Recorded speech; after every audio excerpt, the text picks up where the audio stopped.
लेकिन भारत में जो मानवता है वो जातिवाद की गुलाम बनकर रह गई है। ये एक बहुत बड़ी समस्या है। अगर हम न्याय को नहीं समझेंगे, न्याय की परिभाषा को नहीं जानेंगे, तो न्याय की डिमांड कैसे करेंगे? आज तो इस परिभाषा को छोड़िए आप। जब सुप्रीम कोर्ट अयोध्या के केस में निर्णय देती है तो वो तो सारी मर्यादाओं को लांघ देती है। वो तो जस्टिस नाम की चीज को भूल ही जाती है। क्या ऐतिहासिकता, क्या तथ्य, क्या एएसआई, सब कुछ वो भूल कर सिर्फ और सिर्फ भावनाओं के आधार पर एक पक्ष पर फैसला दे देती है। तो साथियों, इन चीजों पर हमें गौर करना पड़ेगा।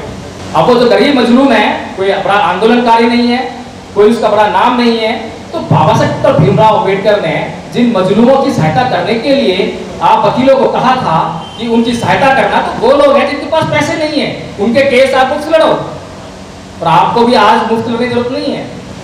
आज आपके पास लीगल एड अथॉरिटी है, आप कोर्ट से जो है उनको वकील मुहैया करा दीजिए, सारा खर्चा उसका बच जाएगा और उसकी आप पैरवी करते रहिए, देखभाल करते रहिए, सुपरविजन का काम कीजिए। बस जो है कहीं कोई जो वकील है हो सकता है कि वो ढंग से काम न कर रहा हो, आप उसको थोड़ा गाइडेंस से काम कीजिए। तो कुल मिलाकर कहने का मतलब यह है कि इस प्रोफेशन की गरिमा को ध्यान में रखते हुए हमें सामाजिक आंदोलनों में अपनी भागीदारी सुनिश्चित करनी होगी। हमें हर व्यक्ति की गरिमा का ध्यान रखना चाहिए। अभी महमूद पाचा जी यहाँ पर आए, हमसे बहुत बाद में आए और हमसे बहुत जल्दी चले गए, पहले चले गए। हालांकि मैं फील नहीं कर रहा हूँ, लेकिन एक ऐसी फीलिंग आई कि यार वास्तव में उनका कद बहुत बड़ा है। उनकी बातें तो वास्तव में बहुत अच्छी थी, लेकिन एक और फीलिंग आई कि यार हम समानता की बातें करते हैं, लेकिन यहाँ असमानता फील हो रही है। समानता समानता जिंदा चिल्लाते रहते हैं। अब मुझे नहीं पता कि उनको बहुत अर्जेंट काम था या नहीं था, लेकिन वो जल्दी चले गए, मुझे अच्छा नहीं लगा। खैर कोई बात नहीं, ये तो बातें हो गई कानून की, न्याय की। मेरी प्रोफिशिएंसी एक बात में और है, मैं धर्म के ऊपर बोलता हूँ। मैं प्राचा जी को सुन रहा था, यहाँ भी सुना, सुप्रीम कोर्ट भी सुनकर आया हूँ। उससे पहले एक और कार्यक्रम सुना, कि 3 कार्यक्रम लगातार सुनने का मुझे मौका मिला। इससे पहले उनको जानता भी नहीं था। जब भी सुनता हूँ तो वो जय भीम बोलते हैं, नमो बुद्धाय नहीं निकलता है। निकल भी कह सकता है, कैसे उम्मीद कर सकते हैं कि वो नमो बुद्धाय करेंगे? लेकिन मैं ये सोचता हूँ कि जो ये प्रोफेशन है, एडवोकेसी का जो प्रोफेशन है, वो लॉजिक के साथ में जुड़ा हुआ है। लॉजिक यानी तर्क। और जब मैं लॉ कर रहा था आज से 15 साल पहले, तो हमारे प्रोफेसर ने बताया था कि law is nothing accept a common sense, यानी कि कानून कुछ भी नहीं है, आपका कॉमन सेंस अप्लाई करो, कानून समझ जाओगे। भाई किसी ने बनाया है कानून तो अपना कॉमन सेंस अप्लाई करके तो बनाया है। हमसे सोच उसकी बेहतर है, इसलिए उसने लिख दिया, अब हम उसको पढ़ रहे हैं। अगर हम पढ़ भी नहीं सकते, उसको समझ नहीं सकते, तो ये हमारे ऊपर बहुत बड़ी तोहमत है।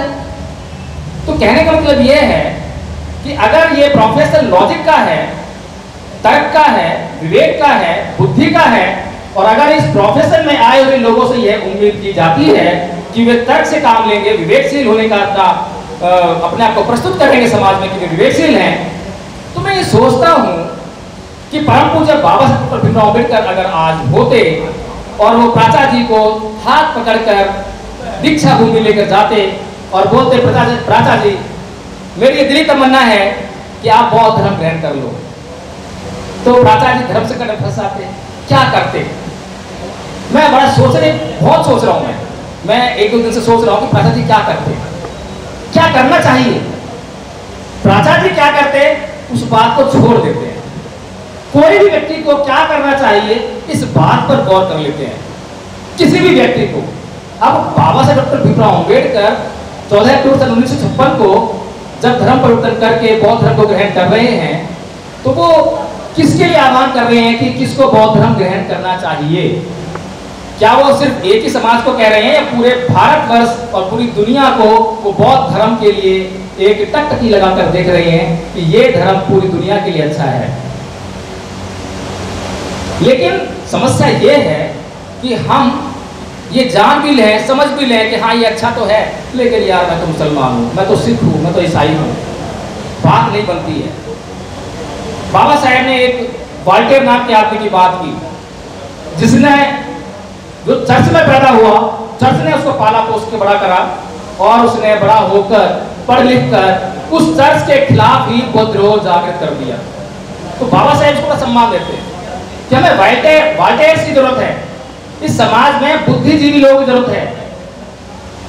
अब अगर हम एडवोकेट से भी उम्मीद ना करें कि वो लॉजिक से काम लें और लॉजिक से काम लेने के बाद चीजों को समझें, मैं कभी भी ये नहीं कहता हूं अपने, कभी भी मुझे बुलाया जाता तो कभी नहीं कहता कि आप बौद्ध बन जाओ, और मुझे हक भी क्या है कि आपको कहने का कि आप बौद्ध बन जाओ ना। मेरे कहने से आप बौद्ध बन भी गए तो क्या लाभ होगा? अनुसरण नहीं कर पाओगे, कोई लाभ नहीं हो पाएगा। अपने आप से जांच करो, सोचो समझो, पढ़ाई करो, अध्ययन करो, उसके बाद समझ में आए तो बौद्ध बन जाओ, ना समझ में आए तो बिल्कुल बन जाओ। लेकिन बौद्ध बनने के लिए किन चीजों की जरूरत है उस पर गौर करना बहुत जरूरी है। बुद्ध जो है, अभी सुरेश जी बात कर रहे थे कि बुद्ध से हमें बुद्धि मिली, मैं बुराई नहीं कर रहा हूँ, लेकिन मैं अपनी बात रख रहा हूँ और मेरी बात को कोई मानने के लिए बाध्य हूँ, मैं ऐसा नहीं कह रहा हूँ, आप बिल्कुल ये छोड़ देना। लेकिन बुद्ध से हमें बुद्धि नहीं मिली, बुद्धि सबके पास है, किसके पास नहीं है?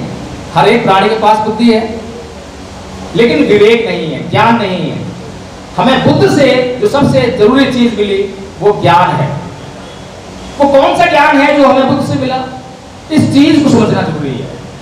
इस दुनिया में जितने भी धर्म हैं, जो संप्रदाय हैं, धर्म तो है नहीं, धर्म तो सबके लिए एक ही होना चाहिए, सर्वकालिक, सार्वभौमिक, शाश्वत, उसकी शकल नहीं बदलती है। लेकिन जो ज्ञान है वो क्या है? जिसकी बात बुद्ध ने की है, बाकी किसी ने नहीं की है। बुद्ध ने बात की है चित्त की। बुद्ध कहते हैं कि फंदनं चपलं चित्तं दुर्लभं दुनिवार्यं उजू करोति मेधावी सुकारो वह तेज है। कि जो चित्त है बहुत चंचल है, चपल है, दुरक्षय है, दुर्निवार्य है, बहुत जल्दी से इधर से उधर हो जाता है, इसकी रक्षा बहुत मुश्किल से होती है। लेकिन मेधावी पुरुष, परिश्रमी पुरुष जब ये जान जाते हैं कि उनका चित्त चंचल है, इधर से उधर भाग रहा है, तो उसको उसी तरह से सीधा करने का काम करते हैं जिस प्रकार से एक बाण बनाने वाला व्यक्ति बाण को सीधा करता है। चित्त में कितने गुण और अवगुण हैं, इसके लिए बुद्ध कहते हैं कि नैतंग माता पिता कैयरा आइए बापी चय जातका सम्मा पणे हित चित्तंग सेयसो नंक तो करे। जाने की अच्छी दिशा में लगा हुआ चित्त जितनी भलाई आपकी कर सकता है, उतनी भलाई आपके माता पिता भी नहीं कर सकते। बुद्ध ने माता पिता से उस चित्त की अच्छी दिशा में लगा हुआ चित्त उससे तुलना की है। आपके माता पिता से ज्यादा भलाई आपकी कौन सोच सकता है? कितना भी सगा हो, संबंधी हो, कितना भी प्रिय हो, लेकिन आपके माता पिता जितना आपके लिए सोचते होंगे इस संसार में कोई नहीं सोचता होगा। लेकिन उससे भी ज्यादा अगर आपका कल्याण कर सकता है तो वो आपका चित्त है, जो कि अच्छी दिशा में लगा होना चाहिए। लेकिन अगर वो गलत दिशा में लगा है तो भगवान बुद्ध बोलते हैं धम्मपद में ही